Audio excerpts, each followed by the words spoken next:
Baik Bapak Ibu maupun jemaat sekalian yang mengikuti ibadah pada hari ini di tempat ini ataupun di rumah masing-masing, kami menyambut kita saudara-saudara semua untuk bersama-sama dengan ibadah dengan kami pada hari ini.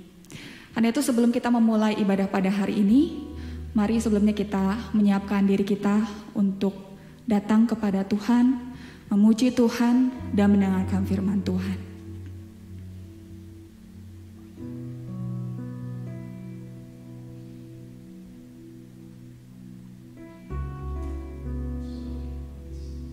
Yang dikasihi Tuhan, kita diberikan kesempatan untuk berkumpul dan berjumpa di dalam rumahnya di hari Minggu ini. Kita perlu mengucap syukur akan itu.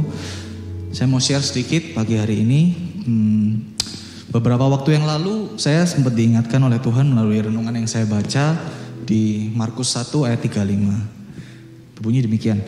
Pagi-pagi benar, waktu hari masih gelap, ia bangun dan pergi keluar.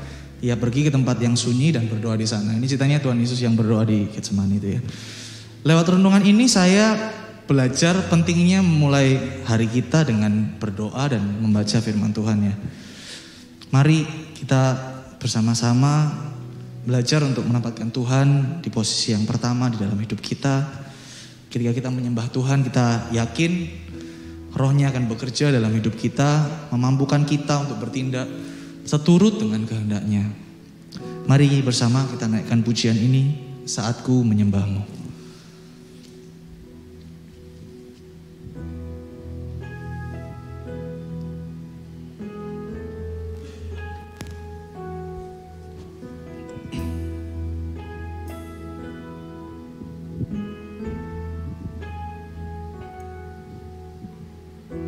Saatku menyembahmu, Roh-Mu bekerja, saatku memujimu, Kau bertahta di atas pujian. Mari kita nyanyikan bersama-sama, Saatku Menyembahmu. Saatku menyembahmu, Roh-Mu bekerja, saatku memujimu, Kau bertahta di atas pujian. Ku angkat hatiku, ku pandang kekudusan-Mu, saat ku sembah, ku pujimu, ku rasakan kehadiran-Mu Tuhan. Mari jemaat kita bersama-sama naikkan pujian ini, Saatku Menyembah. Saatku menyembahmu, Roh-Mu bekerja, saatku memujimu, Kau bertahta di atas pujian. Ku angkat hatiku, ku pandang kekudusan-Mu, saat ku sembah, ku pujimu, ku rasakan kehadiran-Mu Tuhan. Ku angkat hatiku, ku pandang kekudusan-Mu, Saat ku sembah, ku puji-Mu, ku rasakan kehadiran-Mu Tuhan. Mari lebih tinggi kita naikkan. Ku angkat hatiku, ku pandang kekudusan-Mu.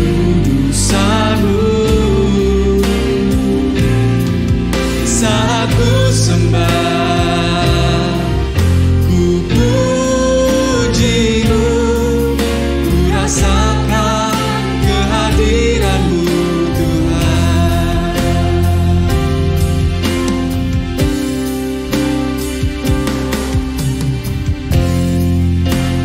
Ku sembah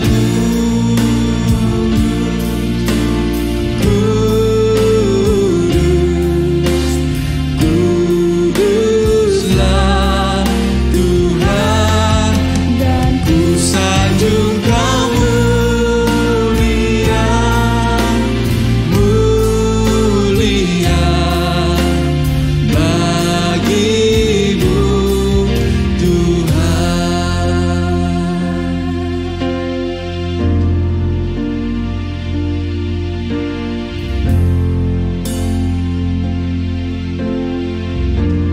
Mari kita naikkan pujian Allah Roh Kudus.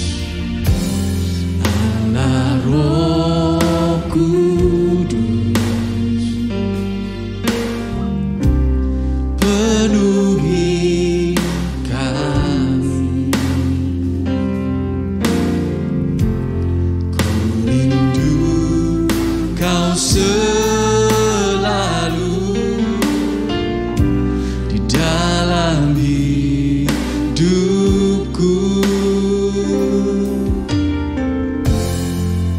Allah Roh Kudus,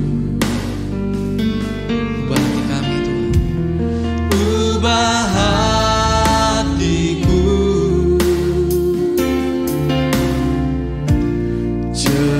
jelikanku, jamalah ku rindu hadirat-Mu. Kita naikkan sekali lagi. Allah Roh Kudus, penuhi kami Tuhan. Penuhi kami. Ku rindu Kau selalu dalam hidupku. Allah Roh Kudus,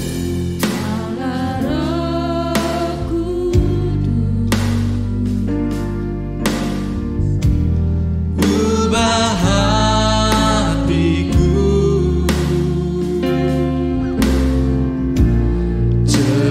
jelikanku, jamalah ku rindu hadirat-Mu. Ku sembah kudus, kudus, kuduslah Tuhan, dan ku sanjung Kau mulia, mulia bagi-Mu Tuhan. Dengan lembut kita nyanyikan. Kudus, kudus, kuduslah Tuhan, dan ku sanjung Kau mulia, mulia bagi-Mu Tuhan, bagi-Mu Tuhan, bagi-Mu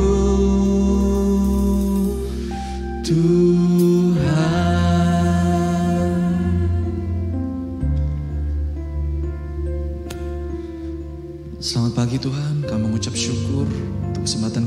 datang beribadah pagi hari ini. Biarlah hanya Engkau sendiri yang memimpin Tuhan ibadah ini dari awal sampai akhirnya. Dari puji-pujian yang kami naikkan, juga firman yang akan kami dengarkan. Biarlah firman yang kami dengar dapat mengisi kehidupan kami, memperbaharui hati kami Tuhan, untuk semakin mengasihi-Mu, semakin rindu akan Engkau Tuhan. Engkau sendiri yang memimpin ibadah ini Tuhan dari awal sampai akhir. Kami menyerahkan dalam tangan-Mu. Dalam nama Yesus kami berdoa dan mengucap syukur. Amin. Semua bersukacita hari ini. Amin. Mari kita bersama-sama mengucap syukur karena lewat pengorbanannya kita dilayakkan untuk memuji dan meninggikan Tuhan. Tuhan kita baik, anugerahnya kekal untuk selama-lamanya. Let's go. Mari kita berdiri saudara-saudara.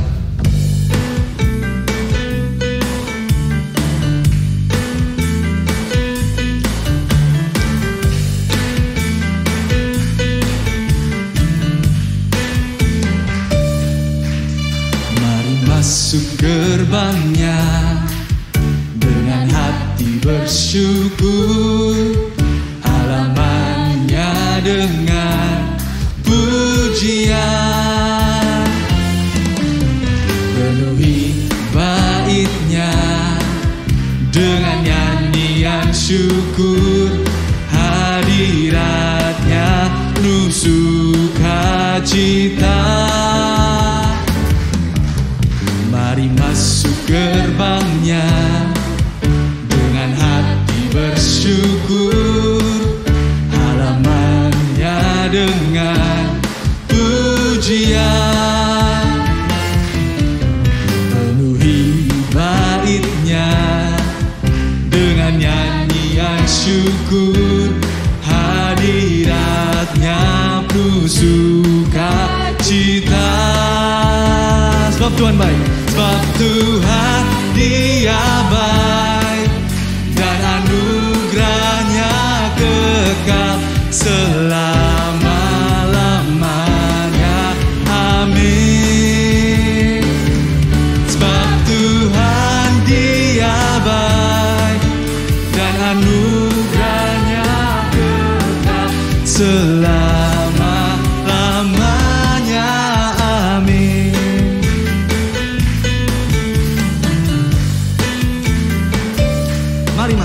Mari masuk gerbangnya dengan hati bersyukur, halamannya dengan pujian, penuhi baitnya dengan nyanyian syukur, hadiratnya penuh sukacita. Sebab Tuhan baik, sebab Tuhan Dia baik, dan anugerahnya kekal selama-lamanya. Amin. Sebab Tuhan Dia baik, dan anugerahnya kekal selama-lamanya. Amin. Sebab Tuhan baik, sebab Tuhan Dia baik, dan anugerahnya kekal selama-lamanya. Amin. Sebab Tuhan Dia baik, dan anugerahnya kekal selama-lamanya. Amin. Selama-lamanya, selama-lamanya, selama-lamanya. Amin.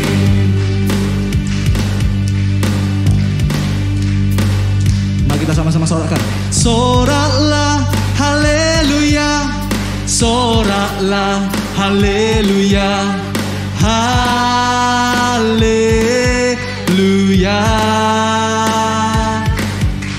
Soraklah haleluya, soraklah haleluya, haleluya.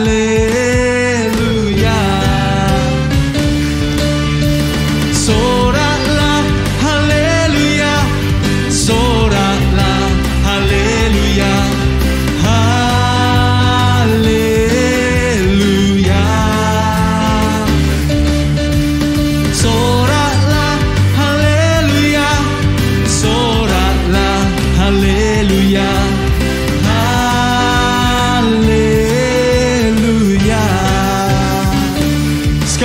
syukur. Segala puji syukur hanya bagimu Tuhan, sebab Kau yang layak dipuja.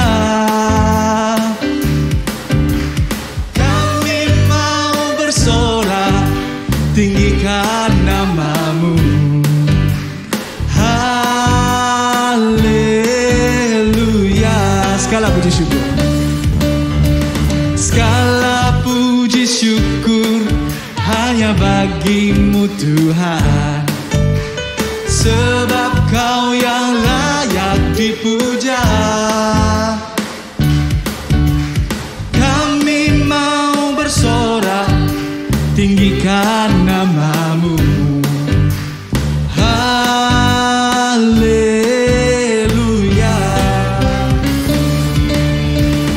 Soraklah haleluya, soraklah haleluya. Haleluya.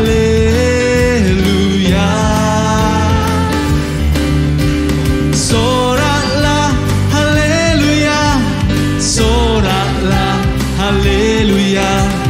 Haleluya. Shout for joy. Shout for joy, hallelujah. Shout for joy, hallelujah. Hallelujah.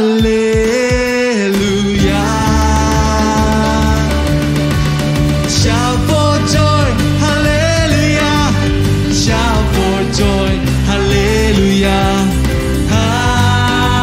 Hallelujah. Haleluya. Hallelujah.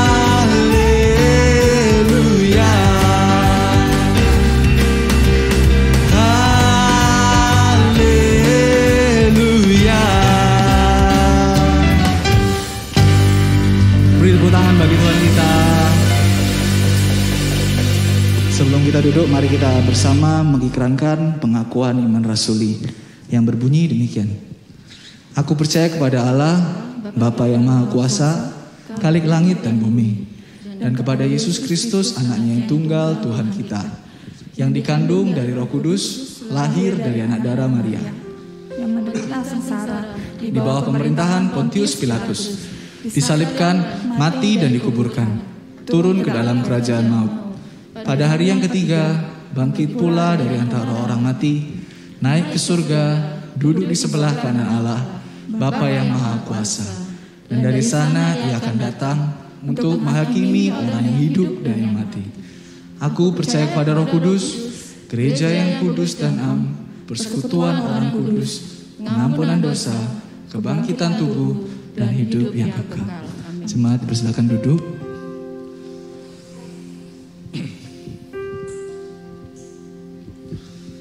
Sebelum kita bersama-sama mendengarkan firman Tuhan, satu lagu pujian yang akan kita nyanyikan ini mengingatkan kita bahwa tidak ada seorang pun di dunia ini yang mengenali kita lebih dari Tuhan.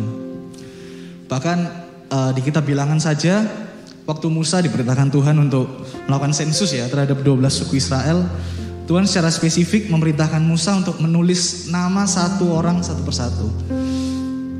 Tuhan mengenali kita satu persatu di tempat ini. Tak seorang pun terlewatkan. Tidak ada satupun yang tersembunyi di hadapan Tuhan kita. Dan kita tahu dan kita percaya bahwa dalam kondisi apapun, baik dalam kesesakan maupun kemenangan, Dia tidak pernah meninggalkan kita. Dia selalu bersama kita. Mari kita bersama-sama naikkan penyembahan kita, selalu bersamaku.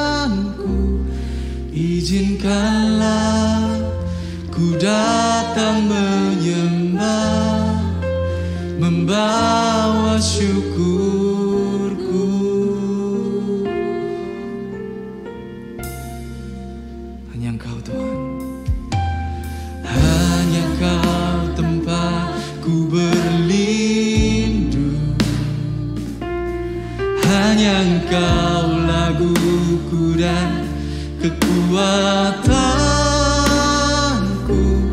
Izinkanlah ku datang menyembah, membawa syukurku.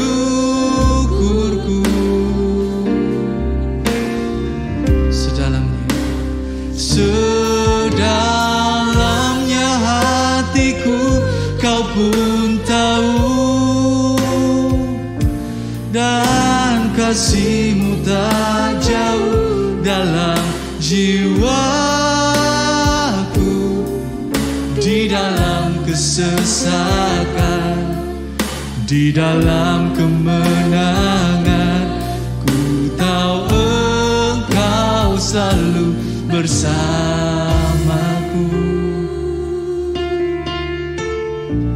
Mari kita angkat pujian ini. Hanya Engkau Tuhan. Hanya Kau tempatku berlindung,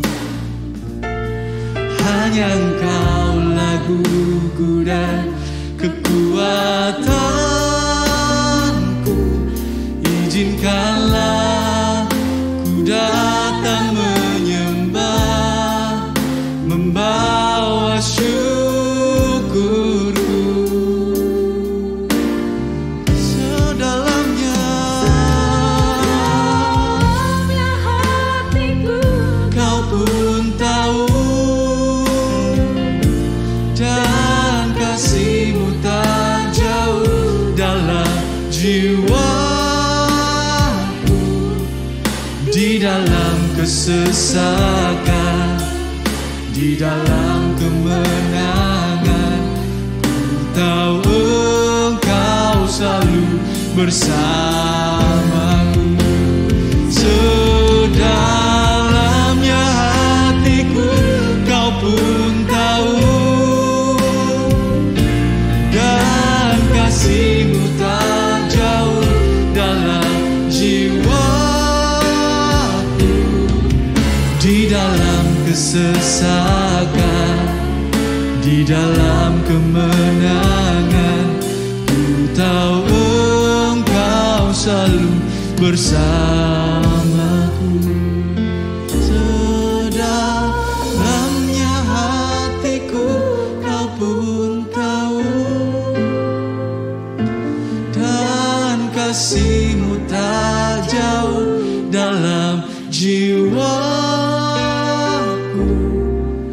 Di dalam kesesakan, di dalam kemenangan, ku tahu Engkau selalu bersamaku. Di dalam kesesakan, Di dalam kesesakan, di dalam kemenangan, Di dalam kemenangan, ku tahu Engkau selalu bersamaku. Di dalam kesesakan, di dalam kemenangan, ku tahu Engkau selalu bersamaku.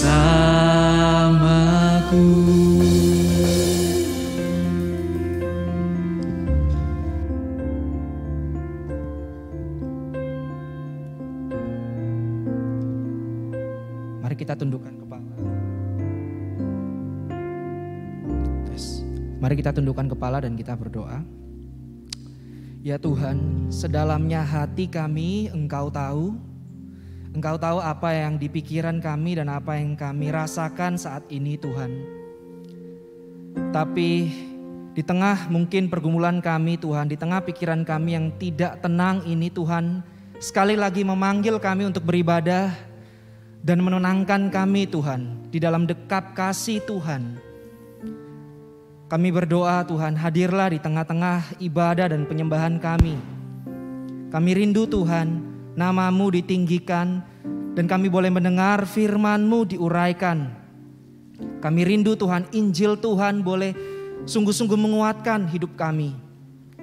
Ya Tuhan, pakailah hamba-Mu di tengah keterbatasannya ini untuk menyampaikan firman-Mu.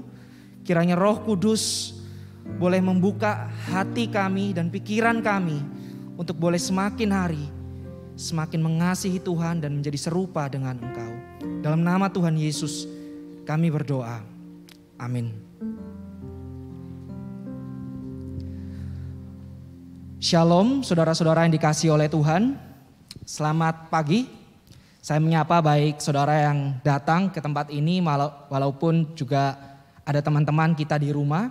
Shalom buat saudara-saudari di rumah yang sedang mengikuti ibadah kita.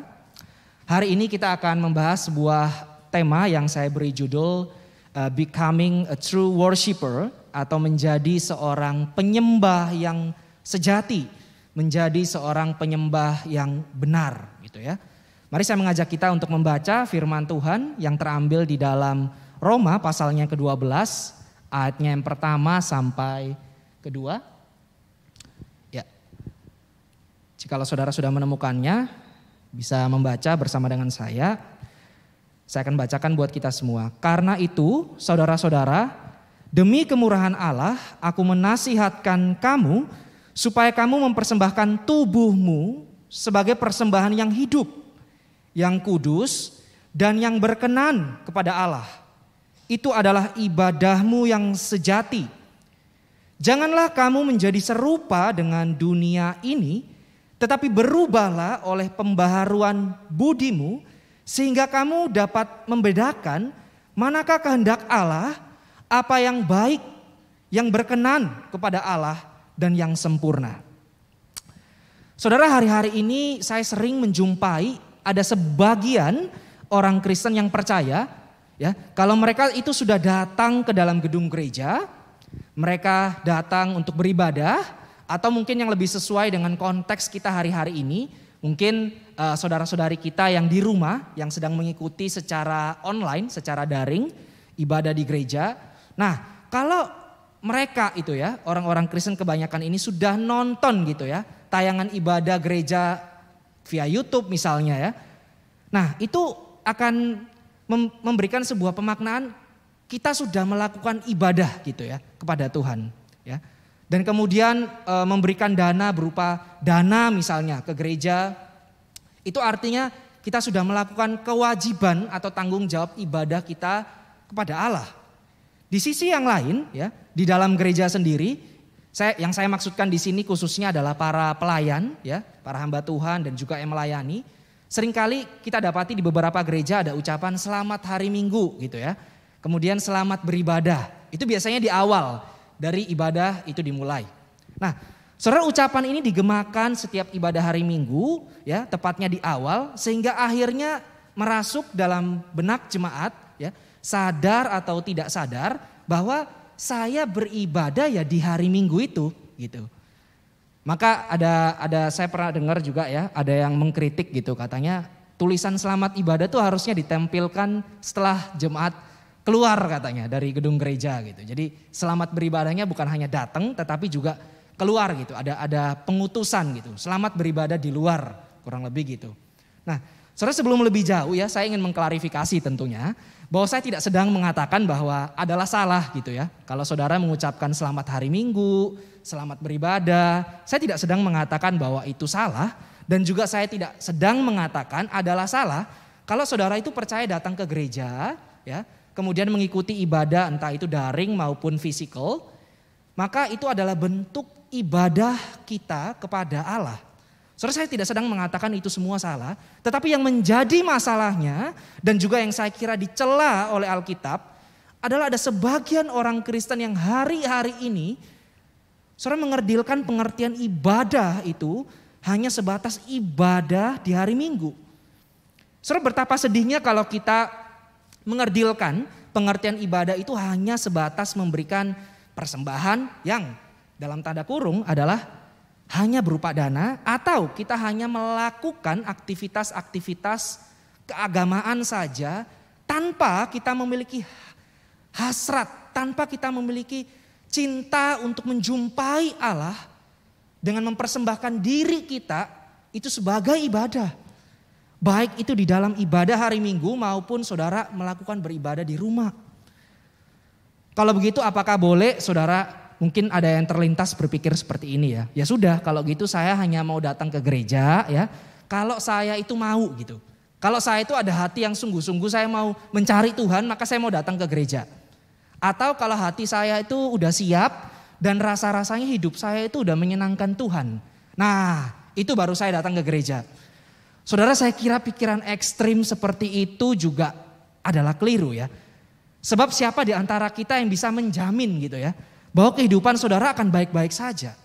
Bukankah pemazmur sendiri mengatakan bahwa hati yang remuk itu adalah sebuah ibadah. Saudara, Allah tidak hanya mengharapkan umatnya datang kepadanya di tengah hore-hore ya saudara. Tapi juga di tengah rasa duka yang kita alami.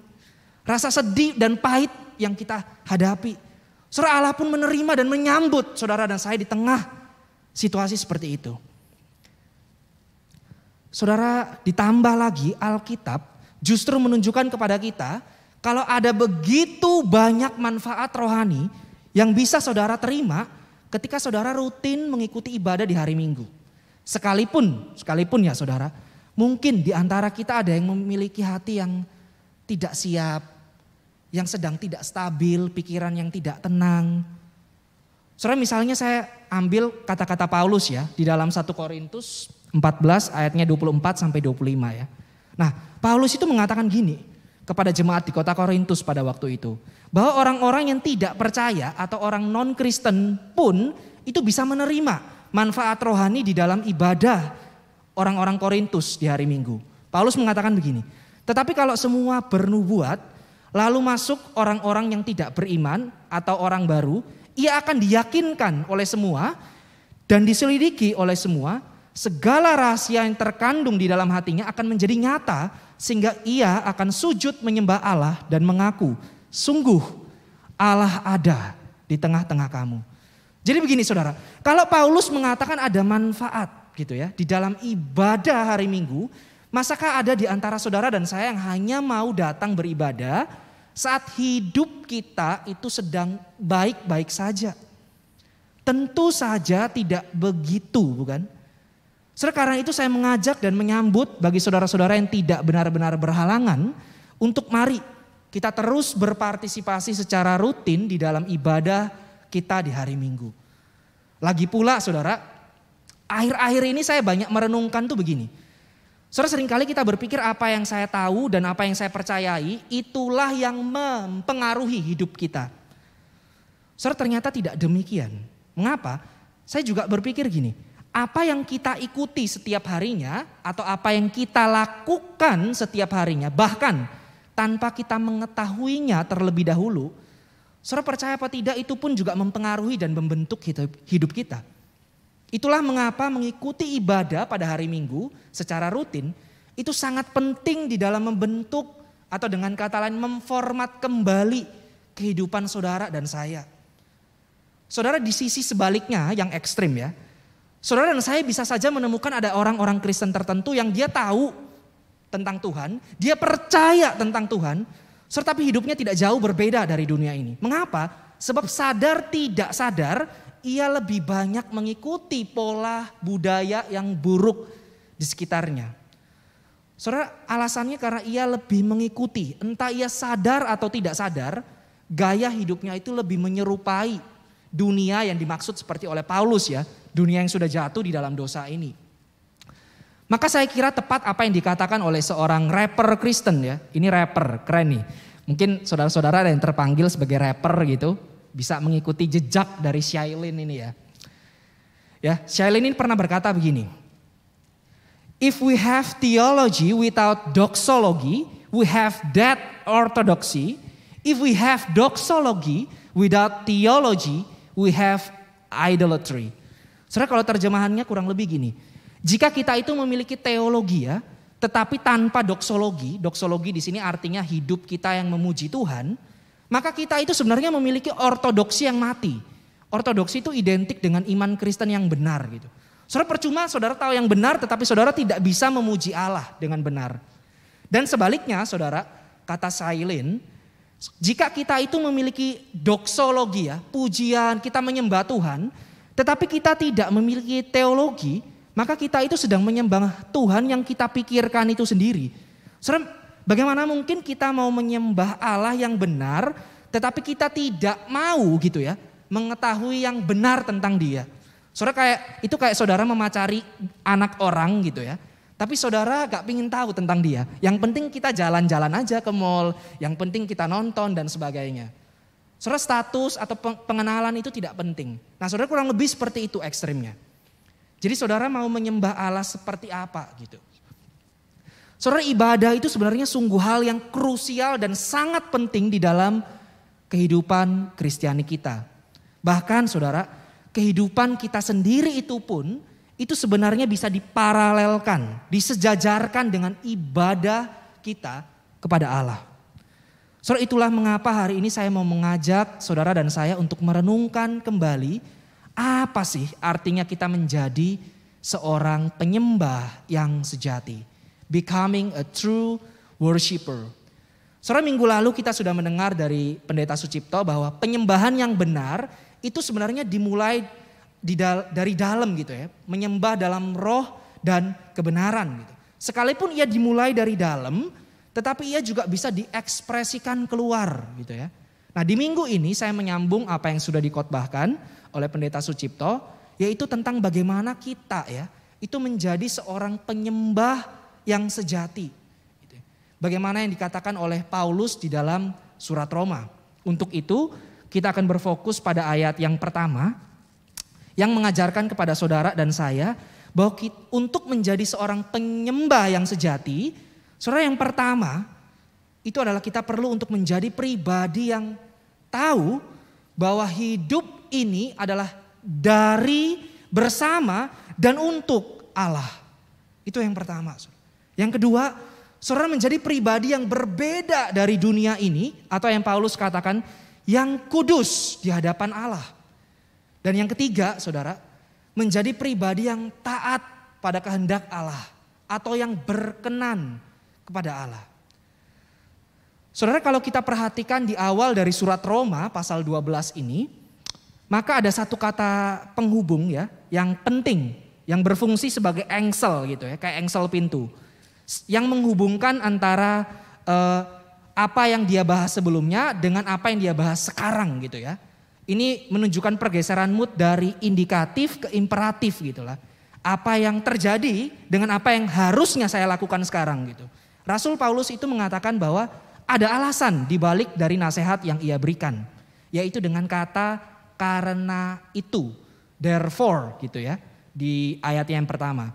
Pertanyaannya adalah apakah yang Paulus maksudkan dengan kata karena itu. Saudara, karena apa gitu ya. Saudara, untuk memahaminya saya mengajak kita untuk memperhatikan background dan struktur dari surat Roma ini terlebih dahulu. Saudara, surat Roma ini ditulis oleh Rasul Paulus kepada jemaat di kota Roma yang sedang mengalami konflik pada waktu itu. Antara orang-orang Kristen Yahudi dengan orang-orang Kristen yang non-Yahudi gitu ya. Jadi konfliknya kurang lebih gini. Saudara, orang Kristen yang Yahudi itu masih mempertahankan hukum Taurat dan kemudian menjalankan hukum Taurat itu di dalam kehidupan mereka sehari-hari gitu ya. Jadi gak boleh makan ini, gak boleh makan itu, gak boleh bergaul dengan orang berdosa, gak boleh bergaul dengan para pemungut cukai. Kurang lebih seperti itu aturan rules Torah. Nah, saudara, tapi celakanya mereka itu memaksakan hukum Taurat itu kepada orang-orang Kristen tetapi yang non-Yahudi. Nah, terjadilah perdebatan di sana. Sementara orang-orang Kristen yang non-Yahudi itu mengatakan gini, kita itu diselamatkan karena iman di dalam Yesus Kristus. Maka tidak perlu lagi kita itu menghindari makan ini dan makan itu gitu. Tidak perlu lagi kita itu mengikuti hukum Taurat gitu. Kurang lebih konflik utamanya di surat Roma itu adalah mengenai pembenaran gitu ya. Atau justification. Dan juga bagaimana kita itu menghidupi kebenaran Allah itu di dalam hidup kita. Nah, lalu kalau saudara perhatikan, bisa dibuka kembali, struktur dari surat Roma itu maka terbagi atas 3 bagian besar ya. Kalau saudara perhatikan dari pasal 1 sampai pasal ke-8, saudara akan menemukan Paulus itu banyak menekankan tentang doktrin atau pengajaran. Jadi dari pasal 1 sampai pasal 8 ini, Paulus mengajarkan bahwa kita semua ya tanpa terkecuali, baik itu orang non-Yahudi maupun orang Yahudi, semuanya itu telah jatuh di dalam dosa dan kehilangan kemuliaan Allah. Seperti katanya di dalam Roma 3 ayat 23 gitu ya. Saudara, bagian yang pertama ini menunjukkan universalitas dari dosa. Akan tetapi saudara, Allah itu bermurah hati kepada umatnya, kepada orang-orang berdosa. Allah itu menggenapi perjanjiannya dengan menyelamatkan mereka melalui karya penebusan Yesus Kristus. Dan juga karya Roh Kudus yang kemudian menyucikan dan menyatukan orang-orang percaya itu.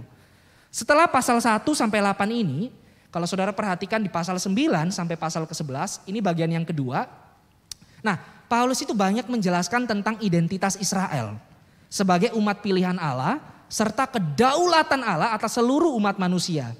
Paulus juga menunjukkan bahwa memang betul sih awalnya Israel itu dipilih atau dipakai oleh Allah sebagai alat untuk menyelamatkan bangsa-bangsa yang lain. Atau singkatnya bermisi bagi bangsa-bangsa lain gitu. Tetapi saudara, alih-alih mereka itu menjadi terang bagi bangsa-bangsa lain, justru Israel itu redup ya. Bukan hanya redup, tapi mereka pun turut mengikuti gaya hidup dari bangsa-bangsa yang tidak mengenal Allah. Itulah sebabnya mereka dibuang di dalam perjanjian lama. Saudara, karena kegagalan Israel itulah Allah kini membangun perjanjian baru dengan umatnya melalui Yesus Kristus. Bahwa siapapun dia, entah itu ia orang Yahudi, orang non-Yahudi, orang Indonesia dari manapun, saudara, dia yang percaya kepada Yesus akan diselamatkan dan dibenarkan oleh Allah. Saudara, setelah bagian kedua ini Paulus kemudian melanjutkan dengan penekanan pada hal-hal yang bersifat praktis gitu ya. Tentang bagaimana orang berdosa itu bukan hanya mereka itu mendapatkan status sebagai orang benar, tetapi mereka itu juga hidup di dalam kebenaran gitu loh. Saudara, mereka perlu untuk menghidupi kebenaran itu sehari-hari. Bagian yang ketiga ini dimulai dari pasal 12 sampai pasalnya ke-15 ya. Di dalam bagian ketiga ini Paulus memulai nasihatnya pertama dan terutama adalah tentang ibadah. Yaitu bagaimana orang percaya itu ya, itu menjadi seorang penyembah yang sejati. Saudara, kenapa sih Paulus itu memulai bagian pertama surat Roma itu dengan menekankan pada doktrin, lalu ia lanjutkan pada hal-hal praktis. Saudara, saya kira maksud Paulus di sini adalah supaya kita sebagai orang Kristen itu tidak jatuh pada pragmatisme gitu ya. Kekristenan itu bukan memodifikasi perilaku sehari-hari gitu ya. Tetapi kekristenan itu berbicara antara transformasi hati kita yang kemudian itu terwujud di dalam kehidupan kita sehari-hari. Saudara, kita bukan hanya berfokus pada doing apa yang bisa saya lakukan gitu ya. Tetapi kita juga bisa berfokus pada being, siapa sih kita. Sebab saya percaya bahwa yang Alkitab katakan adalah who you are itu determines what you do. Siapa kita itulah yang menentukan apa yang kita lakukan. Saudara, karena identitas kita sebagai umat Allah inilah, maka di dalam Roma pasal 12 ayatnya yang pertama ini, Paulus mengatakan karena itu, nah itunya maksudnya adalah status kita saudara, sebagai umat Allah. Saudara, demi kemurahan Allah kata Paulus, aku menasihatkan kamu supaya kamu mempersembahkan tubuhmu sebagai persembahan yang hidup, yang kudus, dan yang berkenan kepada Allah.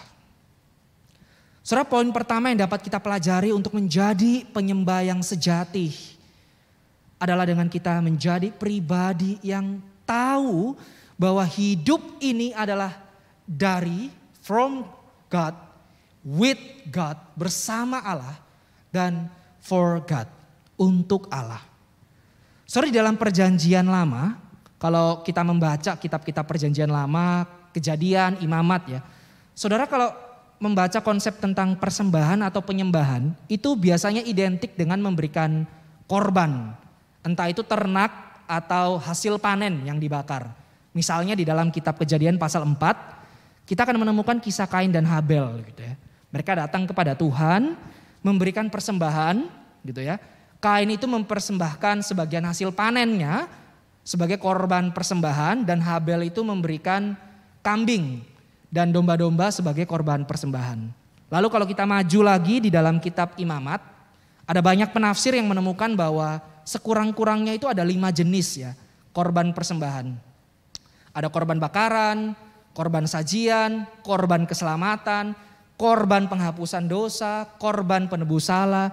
Saudara, kurang lebih korban-korban ini yang perlu dilakukan oleh orang-orang Israel pada zaman perjanjian lama. Di mana semua itu sebenarnya adalah sebuah tipologi ya, yang merujuk kepada Kristus gitu. Mereka melakukan itu dengan iman kepada Allah. Saudara, kalau kita memperhatikan kelima jenis korban ya, persembahan itu, maka sebenarnya ada satu hal yang sama dari semua korban persembahan tersebut. Saudara tahu apa itu? Ujung-ujungnya itu dibakar. Ujung-ujungnya itu dibunuh gitu ya. Bukan persembahan yang hidup gitu. Jadi di dalam persembahan, konsep persembahan di dalam perjanjian lama, saudara, kita memberikan benda-benda yang ujung-ujungnya dibunuh gitu ya. Dibunuh, dibakar. Tetapi sebaliknya di dalam perjanjian baru ya, setelah Kristus ya, anak domba Allah yang menyelamatkan hidup saudara dan saya itu, dia yang tidak bercacat, dia yang tidak bernoda itu merengkuh saudara dalam kasihnya, maka kita sebagai umat Allah tidak perlu lagi gitu ya, datang kepada imam membawa kambing, domba kita untuk kita persembahkan sebagai korban persembahan. Sebaliknya saudara, persembahan di dalam perjanjian baru yang Paulus katakan di sini adalah persembahan diri. Persembahan tubuh. Saudara dan saya dipanggil untuk mempersembahkan diri kita itu sebagai persembahan yang hidup. Di mana kita tahu bahwa kita ini hidup dari Allah, tetapi bukan hanya dari Dia dan kita melupakan Dia di dalam seluruh kehidupan kita, tetapi kita hidup bersama dengan Dia dan untuk Allah. Saudara, orang yang tahu bahwa hidup ini dari Allah, bersama Allah dan untuk Allah, itu mirip seperti kayak saudara nonton film agen rahasia gitu ya. Dia diutus untuk bermisi, untuk sebuah misi khusus gitu. Saudara, agen itu akan tahu kalau dia itu menjalankan sebuah misi yang penting dalam hidup dia. Bukannya ketika diutus dia kongko-kongko sama musuhnya misalnya. Saudara kan tidak pernah menemukan gitu ya. Saudara, film action gitu. Agennya diutus bukannya melawan musuh tapi malah kongko-kongko, jalan-jalan bareng. Saudara, saya kira itu bukan agen yang tepat dalam hal ini. Dan seorang agen yang biasanya diutus untuk misi khusus, dia tidak menjalankan agenda pribadinya, saudara. Tetapi agenda dari organisasi atau lembaga yang mengutus dia. Dan saudara, kalau agen itu berhadapan dengan musuh ya, dia gak cepat-cepat takut gitu. Walaupun ia sendiri sebenarnya ia udah dibekali dengan keterampilan khusus. Entah itu tinju dan sebagainya. Kemudian dia juga bisa memanggil bala bantuan gitu ya, call a friend gitu. Jadi telepon teman-temannya datang misalnya. Saudara, itu adalah seorang agen rahasia ya. Agen yang menjalankan misi khusus. Sayangnya saudara, kalau kita bandingkan dengan orang-orang Kristen hari ini, saya masih menjumpai gitu ya. Banyak orang ya, tidak terkecuali ya dengan orang percaya. Yaitu ketika mereka itu merasa bisa hidup gitu ya, dari apa yang mereka kerjakan. Dia hidup dari apa yang dia kerjakan, maka orang seperti itu akan mudah untuk melupakan bahwa Tuhanlah yang sebenarnya memberikan dia hidup. Bukan pekerjaannya saudara. Sampai-sampai kalau ada kalimat mungkin saudara pernah mendengar ya. Kalau kamu mau tahu gitu karakter seseorang, berikan dia power katanya. Entah power itu saudara tafsirkan sebagai status misalnya. Uang, waktu saudara. Waktu itu juga alat ukur ya yang berharga gitu. Saudara percuma punya banyak uang, punya banyak status gitu tapi saudara sibuk banget gak punya waktu gitu. Saudara, waktu itu penting. Sebab itu saudara, ketika orang itu diberikan power dan kita akan tahu gitu. Siapa orang itu yang sebenarnya ketika ia memakai apa yang ada di tangannya. Tapi kalau kita melihat ya, orang yang tahu bahwa hidupnya itu adalah dari Tuhan, apa yang ia miliki itu adalah dari Tuhan dan dipakai untuk kemuliaan Tuhan. Saudara, ia akan jauh lebih bersyukur ya dalam hidupnya. Seberapapun yang ia miliki entah kecil atau besar saudara. Ia tahu bahwa Tuhanlah yang bersama dengan dia dan dia hidup untuk Tuhan gitu. Ia tidak mudah putus asa di dalam hidupnya. Seperti kayak agen tadi ya, dia bisa call a friend. Nah kali ini saudara bisa berdoa kepada Tuhan. Saudara, sekaligus orang yang tahu bahwa hidupnya itu adalah dari, bersama dan untuk Tuhan. Orang-orang seperti itu adalah orang yang akan dijauhkan, bisa dihindarkan dari dosa kesombongan. Ia tahu bahwa hidupnya ini bukan milik dia sendiri gitu. Tidak mudah putus asa saudara. Ia akan dijauhkan dari dosa kesombongan yang melihat bahwa apa yang ia miliki itu adalah punya dia sendiri. Saudara, kitab Kejadian ya, kalau kita membaca Tuhan menciptakan manusia dan segala isinya. Saudara, Tuhan itu tidak memanggil kita untuk menjadi ownership ya, kepemilikan gitu. Saudara punya semuanya, saudara harus menguasai kayak main permainan yang menguasai kota gitu ya. Saudara, tapi kita dipanggil untuk menjadi stewardship, bukan ownership. Saudara itu adalah penata layanannya. Saudara itu adalah memperkembangkan kota-kota itu. Tetapi bukan saudara yang punya gitu. Sekalipun statusnya atau saudara punya sertifikat atas nama saudara gitu. Saudara dan saya dipanggil untuk menjadi stewardship, bukan ownership. Saudara, selain kita perlu mengetahui bahwa hidup ini adalah dari Allah, saudara dan saya juga perlu tahu bahwa hidup ini adalah bersama dan untuk Allah. Saudara, saya tanya ya, saudara, waktu lalu gitu ya, saya pernah membaca ada sebuah buku, bisa ditampilkan, yang berjudul A Biography of Loneliness. Buku ini ditulis oleh seorang sejarawan, historian Inggris yang bernama Faye Bound Alberti gitu. Saudara bisa Google tentang buku ini. Di dalam buku ini penulisnya itu membedakan antara loneliness dan being alone. Apa sih bedanya gitu ya. Saudara, penulisnya ini mau mengatakan begini. Sebenarnya ada yang berbeda antara saya itu merasa kesendirian atau kesepian dengan saya itu berada sendirian. Karena bagi dia ya, ada orang-orang yang tetap bisa merasa kesendirian sekalipun ia di tengah keramaian. Saudara, ini menunjukkan kepada kita bahwa kesendirian itu pertama dan terutama itu adalah masalah dari dalam kita ya, mental kita. Sekalipun saudara, situasi di luar kita itu pun juga turut mempengaruhi apa yang ada di dalam kita. Saudara, loneliness itu berbeda dengan being alone. Saudara, mungkin ada di antara kita yang merasakan kesendirian, loneliness hari-hari ini. Saudara, entah itu karena saudara merasa ditinggalkan oleh orang-orang di sekitar saudara, atau memang betul saudara ditinggalkan oleh orang yang kita cintai ya. Orang yang saudara cintai. Saudara, tapi saya mau ingatkan bahwa di dalam sepi saudara, Allah sebenarnya hadir bagi saudara.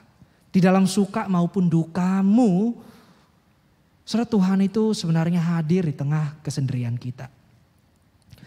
Saudara, Allah hadir baik di dalam kita itu tersenyum maupun di tengah kita menangis. Dia hadir bagi saudara. Dan tidak hanya itu, Allah juga memberikan komunitas gereja kepada saudara untuk kita bisa berkumpul menjadi satu tubuh Kristus. Saudara, kita bisa bertumbuh bersama di tubuh Kristus itu. Saudara, mungkin ada yang menjadi tangan, ada yang menjadi kaki, ada yang menjadi, tentunya gak ada yang menjadi kepala gitu ya. Karena Kristuslah kepalanya. Saudara, Anda bisa menjadi part dari the body of Christ itu. Saudara, pakai waktu sepi saudara itu untuk Tuhan. Dengan saudara mendekatkan diri kepada Dia, sekaligus mendekatkan diri kepada sesama. Sebab saudara dan saya tidak pernah dipanggil sedikit pun untuk menikmati keselamatan itu menjadi milik kita sendiri. Atau individual salvation gitu ya. Tetapi saudara dan saya dipanggil untuk hidup berkomunitas. Hidup bersama. Seperti Allah kita pun adalah Allah komunitas. Komunitas Bapa, Putra dan Roh Kudus. Saudara, hadirlah bagi sesama orang-orang percaya lainnya. Saudara, hadirlah bagi mereka yang membutuhkan kehadiran saudara. Jangan-jangan nih saya katakan ya, saudara itu adalah jawaban doa dan perpanjangan tangan Tuhan bagi saudara-saudaramu yang sedang bergumul hari-hari ini dalam hidupnya. Saudara, Tuhan itu sebenarnya punya rencana yang indah dalam hidup saudara. Tuhan itu mau memakai hidup saudara itu menjadi persembahan yang hidup. Dengan cara menjadi berkat bagi sesama. Saudara, itu tujuan hidup yang perlu kita imani dan perlu kita lakukan dalam hidup kita sehari-hari. Tuhan punya rencana yang indah dalam hidup Bapak Ibu Saudara. Kitalah perpanjangan tangan Tuhan di muka bumi ini. Melalui kita orang melihat kemuliaan Allah. Saudara, jadikan waktu hidup saudara itu sebagai bentuk penyembahan yang hidup kepada Tuhan. Bahkan saudara tidak perlu menunggu waktu terlalu lama ya. Setelah kebaktian ini misalnya ya, sekalipun kita itu masih menerapkan physical distancing, saudara bisa tetap membangun relasi gitu ya dengan yang lain. Saudara doakan saudara-saudaramu yang sedang bergumul hari-hari ini. Dukung mereka di dalam doa. Hadirlah di tengah kesepian mereka. Saudara, bukankah pandemi ini menunjukkan kepada kita ada begitu banyak orang di luar sana yang kesendirian, loneliness hari-hari ini. Saudara, mungkin kita bisa menjadi berkat bagi mereka. Poin yang kedua yang bisa kita pelajari untuk menjadi penyembah yang sejati adalah dengan menjadi pribadi yang berbeda dari dunia ini. Atau yang Paulus katakan, menjadi kudus di hadapan Tuhan. Saudara mungkin sering mendengar kata kudus gitu ya. Sebenarnya saudara, kata kudus itu berasal dari bahasa Yunani artinya hagios gitu ya. Atau yang artinya secara harafiah tuh to set apart gitu. Seperti kayak saudara tuh memindahkan satu botol di antara 12 kumpulan botol yang lain gitu. Saudara pisahkan. Saudara, sayangnya hari-hari ini saya menemukan kata kudus itu lebih identik dengan memiliki laku hidup yang tidak cacat celah ya. Yang sempurna gitu. Saya kira ada betulnya sih kalau saudara dan saya itu perlu menjaga laku hidup kita untuk tidak jatuh di dalam dosa. Ada betulnya, tetapi saudara, itu tidak berarti saudara dan saya sama sekali tidak bisa jatuh di dalam dosa. Maka kata kudus di sini lebih tepat saya pahami tentang bagaimana saudara dan saya itu dipanggil oleh Tuhan untuk menjadi berbeda gitu ya dari dunia ini. Saudara dipisahkan, seperti kayak botol tadi ya. Saya pisahkan dia menjadi sendiri gitu. Tetapi bukan hanya sendiri ya saudara ya. Nah, Paulus itu kalau kita baca di ayat 2 dia mengatakan begini. Janganlah kamu menjadi serupa dengan dunia ini. Tetapi berubahlah oleh pembaharuan budimu. Sehingga kamu dapat membedakan manakah kehendak Allah. Apa yang baik, yang berkenan kepada Allah, dan yang sempurna. Saudara, dengan demikian menjadi seorang penyembah yang sejati adalah dengan menjadi pribadi yang berbeda. Memiliki hidup yang berbeda dari dunia ini. Maka izinkan saya untuk bertanya kepada saudara ya. Setelah saudara mengenal Kristus, apa hal dalam hidup saudara yang berubah? Saudara, apa yang berubah dalam pikiran kita mungkin atau laku hidup kita? Saudara, apa bagian yang diubahkan oleh Tuhan? Yang menjadi berbeda dari kebanyakan orang di dunia ini. Saudara, apakah pengenalan kita kepada Kristus itu membuat cara pandang kita entah terhadap penderitaan maupun kesuksesan hidup itu menjadi berbeda. Saudara, jangan sampai ada ketidakkonsistenan antara status kita sebagai umat Allah dengan laku hidup kita di dunia ini. Saudara, menjadi berbeda dari dunia ini penting ya.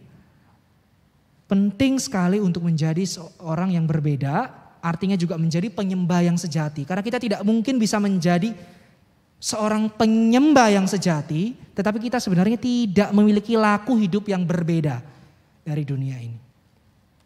Hal ini karena Alkitab menunjukkan kepada saudara dan saya bahwa kejatuhan manusia ke dalam dosa itu sebenarnya tidak hanya bersifat individual ya, tetapi juga struktural dan bahkan kultural gitu, membudaya. Dosa itu mengakar pada budaya-budaya di mana kita itu tinggal di dalam dia gitu. Saudara, tidak ada di antara kita yang tidak hidup tanpa budaya gitu ya. Even kalau saudara melihat orang primitif ya, misalnya kita katakan primitif sekali, itu pun juga budaya gitu. Saudara, manusia tidak bisa hidup tanpa budaya ya.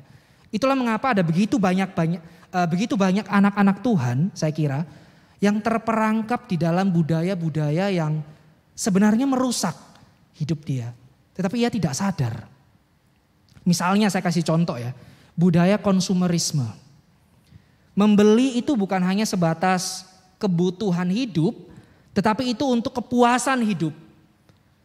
Saudara, saya katakan alih-alih dia mendapatkan kepuasan, orang-orang yang terjebak dalam konsumerisme itu justru dipenuhi dengan kekosongan. Ini sama seperti kayak saudara mengisi air ke dalam ember yang bocor gitu. Saudara isi terus dia keluar, saudara isi dia keluar. Saudara, karena belum ditembel istilahnya ya. Belum lubangnya itu belum diperbaikin gitu. Saudara, selain konsumerisme, saudara bisa menunjukkan kepada kita atau kepada saya itu isme-isme yang lain gitu. Yang turut mengakibatkan kejatuhan dari anak-anak Tuhan ke dalam dosa, yaitu dipengaruhi oleh budaya di mana mereka itu tinggal. Apalagi saudara, sekarang ini ada motivasi ya, ikut-ikutan gitu. Spiritnya itu adalah ikut-ikutan, ikut arus gitu ya. Prinsipnya atau filosofi kehidupannya adalah gini, selagi saudara itu masih hidup, saudara semuanya itu harus dicoba. Saya punya teman yang mengadopsi filosofi kehidupan kayak gini ya. Semua itu dia mau coba katanya. Saudara, selain tidak biblical, prinsip hidup untuk mencoba segala sesuatu sebenarnya menipu banyak orang. Mengapa? Sebab saudara, Tuhan itu memberikan kepada saudara dan saya kemampuan entah kognitif maupun hati nurani dan juga firman-Nya di dalam Alkitab. Supaya saudara itu sebenarnya dipanggil untuk bisa menilai manakah kehendak Allah yang perlu saudara itu lakukan dan manakah yang tidak harus saudara lakukan. Saudara, karena itu mulai hari ini saya mengajak kita ya untuk memikirkan kembali. Sebenarnya kebiasaan-kebiasaan yang saya ikuti sehari-hari ini sudah betul apa tidak ya? Bahkan saudara, kebiasaan-kebiasaan itu seringkali kita ikuti secara tidak sadar. Saudara, seringkali saya menjumpai ada orang ketika ditanya kenapa kamu melakukan itu, jawabannya biasanya sederhana saudara. Bukan karena itu benar, bukan karena itu memuaskan dia, sudah biasa. Saudara, jangan pernah membiasakan sesuatu yang buruk di dalam kehidupan kita sehari-hari. Tetapi juga saudara, saya ingat bahwa manusia itu tidak bisa hidup tanpa kebiasaan. Maka solusinya saudara perlu menggantikan dengan kebiasaan yang baik. Karena kita tidak bisa hidup tanpa budaya, kita tidak bisa hidup tanpa apa yang biasa kita lakukan. Maka saudara, bangun kebiasaan yang baik itu dalam hidup saudara. Untuk menjadi penyembah yang sejati, penyembah yang benar, artinya saudara perlu memiliki laku hidup yang berbeda dari dunia ini. Kebiasaan hidup yang berbeda dari dunia ini. Saudara melakukan apa yang Tuhan kehendaki dan bukan yang Tuhan tentang. Dan saudara, terakhir poin yang ketiga yang bisa kita pelajari, untuk menjadi seorang penyembah yang sejati, artinya adalah saudara, kita perlu menjadi pribadi yang taat pada kehendak Allah, atau yang Paulus katakan yang berkenan kepada Allah. Saudara, saya kira setiap kita sadar atau tidak sadar, kita itu sebenarnya hidup menaati sesuatu atau seseorang. Contohnya misalnya saudara itu menaati pemerintah. Saudara membayar pajak setiap bulan, setiap tahun. Atau bagi saudara-saudara yang masih kecil, saudara menaati orang tua kita, papa mama kita misalnya ya. Atau juga kita menaati Tuhan. Atau bahkan saudara, kita menaati keinginan dan aturan, rules yang kita bikin sendiri dalam hidup kita.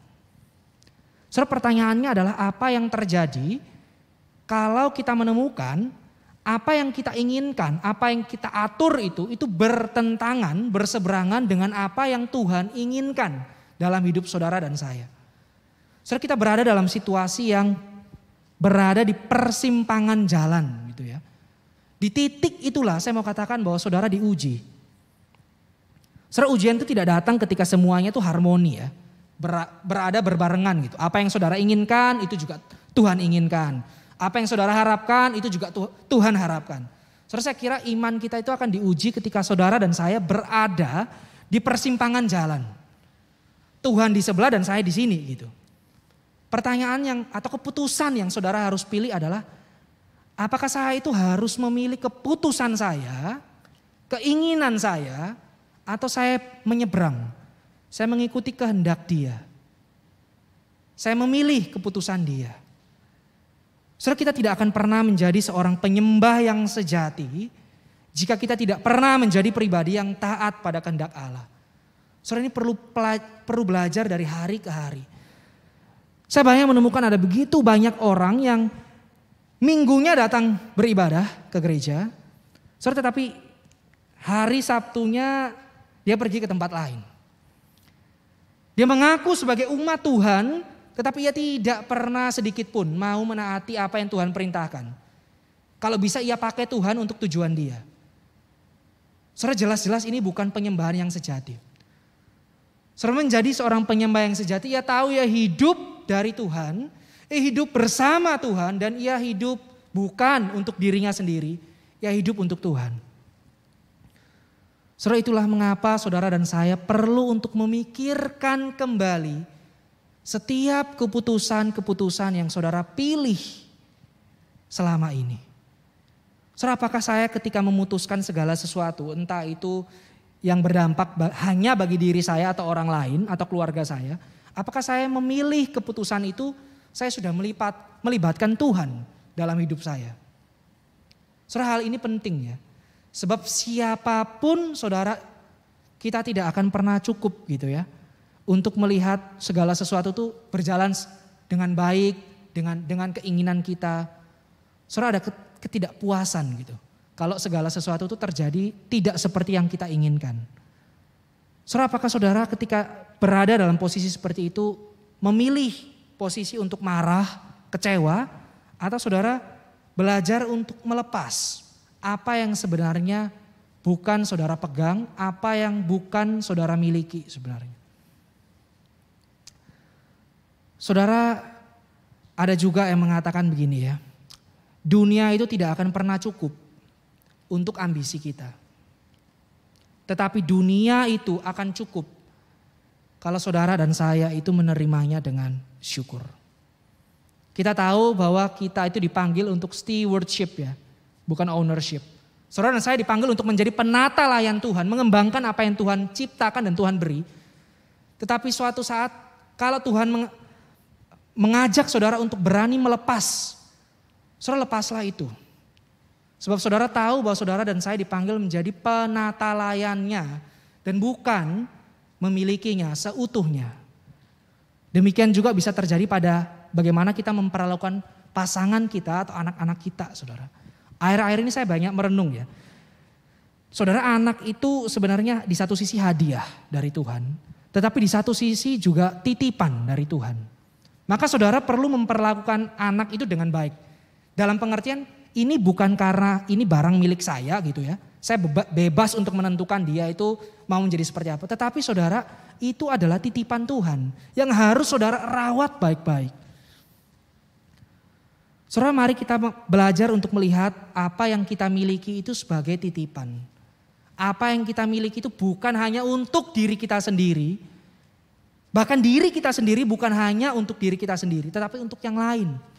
Untuk saudara-saudara kita, untuk orang tua kita, untuk saudara-saudari kita yang percaya di gereja ini misalnya. Saudara, hiduplah bagi mereka gitu. Saudara, dunia tidak akan pernah cukup kalau saudara dan saya itu menerimanya dengan ambisi gitu ya. Tetapi dunia itu akan cukup kalau saudara menerimanya dengan syukur. Bahwa itu diberi oleh Tuhan kepada saya, dititipkan oleh Tuhan kepada saya. Saudara, orang yang hidup dengan menaati kehendak Allah ya. Itu gambarannya seperti kayak saudara tuh percaya penuh kepada orang tua yang baik. Misalnya ya, saudara memiliki papa mama yang baik. Saudara pernah berpikir begini, kalau papa mama saya di dunia ini saja tidak ingin mencelakakan saya, apalagi bapa saya di surga gitu ya. Saudara, Tuhan tahu yang terbaik dalam hidup kita. Karena itu ia memanggil saudara untuk taat pada apa yang ia perintahkan. Saudara, kita terbatas dalam segala sesuatu. Saudara, terbatas secara waktu maupun tempat. Saudara, kita terbatas dalam banyak hal. Tetapi Tuhan tidak terbatas dan ia tahu apa yang terbaik yang akan terjadi di masa depan ataupun saat ini. Saudara, Allah mengharapkan saudara dan saya untuk hidup taat pada perintahnya. Dan setelah ia menebus engkau dan saya, itu menjadi milik kepunyaannya. Saudara, engkau dan saya bukan milik diri kita sendiri, tetapi kita milik Tuhan. Saudara, Tuhan mau menjadikan saudara dan saya itu menjadi masterpiece-nya, karyanya yang mulia, karyanya yang agung, sebagaimana ia rencanakan sebelumnya. Dan hanya dengan menaati kehendak Allah lah saudara, kita mengetahui bahwa hidup kita ini adalah dari Tuhan, bersama Tuhan. Untuk Tuhan kita bisa menikmati hidup ini. Bahkan bukan hanya hidup ini, tapi kita menikmati Tuhan di dalam hidup ini. Saudara, satu kali pendeta John Piper itu pernah ditanya ya, atau pernah mengeluarkan sebuah kalimat seperti ini. Bagaimana gitu ya cara Tuhan itu dimuliakan? Piper itu mengatakan, God is most glorified when we are satisfied in Him. Allah itu paling dimuliakan kalau kita itu cukup, kita itu puas di dalam Dia. Saudara, pertama dan terutama itu bukan kamu harus melakukan sesuatu untuk Tuhan, tetapi hatimu tuh cukup gak untuk Tuhan? Sebab kita tidak mungkin bisa mengisi ember yang kosong, ember yang bolong gitu ya. Karena ember itu akan terus keluar. Saudara, adakah rasa puas yang saudara rasakan ketika saudara beribadah? Adakah rasa puas yang saudara miliki ketika saudara itu taat pada Tuhan? Saudara, dari Roma pasal 12 ayatnya yang pertama sampai kedua ini, saudara, saya dipanggil untuk menyadari ya, bahwa untuk menjadi penyembah yang benar, saudara, adalah kita tahu bahwa hidup ini adalah dari Allah, bersama Allah, untuk Allah. Dan kita juga menjadi pribadi yang berbeda dari dunia ini. Dan juga kita menjadi pribadi yang taat pada kehendak Tuhan. Saudara, inilah untuk menjadi penyembah yang sejati. Tuhan mengasihi saudara dan Tuhan memanggil saudara dan saya untuk taat padanya. Menjadi penyembah yang sejati. Mari kita tundukkan kepala dan kita berdoa.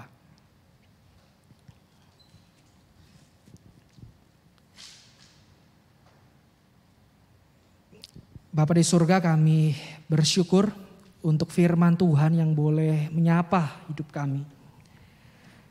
Tuhan yang telah memanggil kami beribadah, maka Tuhan pula yang mengutus kami pulang untuk beribadah di rumah kami masing-masing.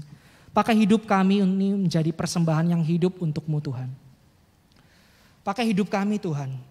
Kami rindu Tuhan.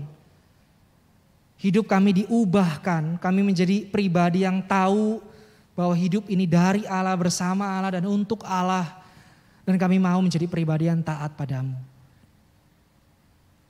Tuhan, ajar kami untuk mengasihi sesama kami seperti Engkau yang terlebih dahulu mengasihi kami.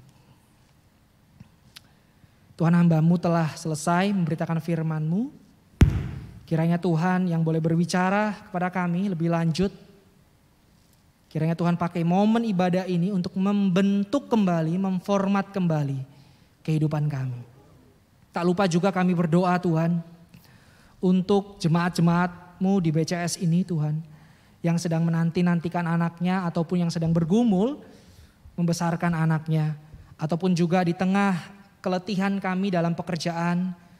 Tuhan hadirlah dan menyapalah dalam hidup kami. Kami rindu Tuhan Engkau menjadi air yang segar di tengah keletihan apa yang kami kerjakan. Sebab Engkau memanggil setiap yang haus datang kepadamu Tuhan. Kami juga berdoa Tuhan untuk jemaat-jemaat-Mu yang sedang bergumul di tengah rasa sakit yang ia hadapi.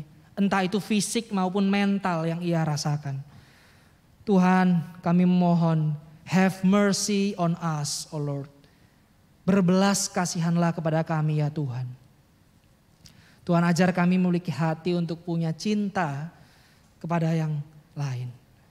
Mencintai sesama keluarga jemaat di BCS ini. Tuhan, dengarlah doa-doa kami. Kami rindu Tuhan, Kau memberkati apa yang kami kerjakan juga. Dalam nama Tuhan Yesus kami berdoa. Amin. Mari saya mengajak jemaat untuk bangkit berdiri. Kita akan doa berkat. Kiranya Tuhan memberkati hidup saudara. Oh, doksologi. Oke. Saudara, mari kita doksologi.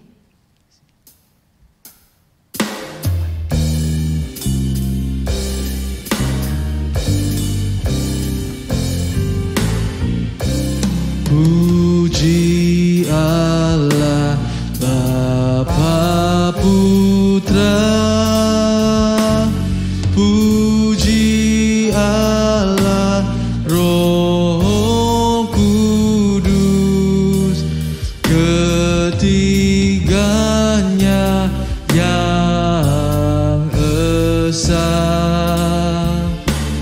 Pohon selamat, sumber berkat. Amin.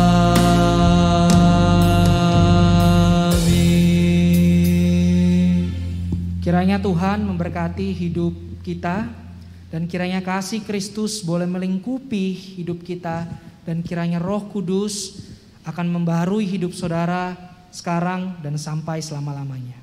Amin.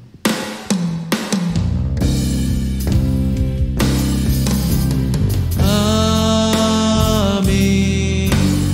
Amin.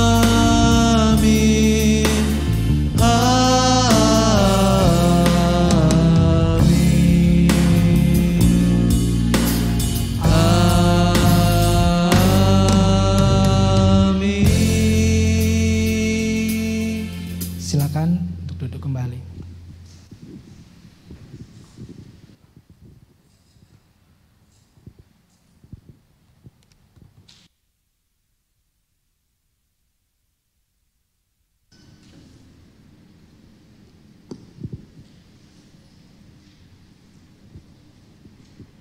Shalom, selamat pagi Bapak Ibu dan saudara-saudara semua. Selamat pagi. Oh, kirain nggak ada suara ya. Oke, saya mau kasih beberapa pengumuman di sini. Ada 3 pengumuman. Yang pertama, saudara-saudara, setiap hari Rabu kita kan ada ibadah persekutuan ibadah Rabu. Nah, saudara yang punya waktu jam 19.30 malam dengan Zoom BCS, saudara bisa hadir bersama-sama untuk mendoakan beberapa hal. Ini juga menjadi salah satu tempat di mana kita belajar untuk saling mengasihi satu dengan yang lain dengan cara mendoakan saudara-saudara seiman kita. Nah, kemudian saya juga akan memberikan pengumuman untuk ibadah persekutuan PAW 3 bulan sekali. Kami akan adakan di hari Sabtu ini. Koli ada ininya. Oh iya, ini dia. Jadi 3 bulan sekali saudara kita akan mengadakan persekutuan. Sebenarnya ini khusus untuk teman-teman yang melayani dalam praise and worship. Jadi ada WL singers, ada multimedia. Itu aja sebenarnya. Tapi kali ini kami mengundang seluruh jemaat, saudara-saudara semua yang ingin bersama-sama mengikuti persekutuan ini. Persekutuan ini nanti akan dipimpin oleh Evangelis Hendra, bukan Hendra yang tadi ya, Hendra siapa sih? Hendra Fong aja. Namanya itu nggak typo juga, jadi Fong aja emang namanya. Bapak Evangelis Hendra, dan dia akan membicarakan tentang melayani. Saya rasa ini adalah topik yang sangat-sangat baik buat kita semua. Dan sebenarnya menurut saya salah satu bentuk dari penyembahan kita kepada Tuhan adalah juga dengan memberikan talenta yang sudah Tuhan berikan kepada setiap kita masing-masing. Mari kita berikan itu kembali kepada Tuhan kita. Tuhan sudah kasih kita banyak sekali talenta. Mari kita juga sekarang memberikan semuanya kembali kepada Tuhan dengan melayani Tuhan dan melayani gerejanya. Jadi saudara diundang untuk hadir dalam ibadah persekutuan kita hari ini.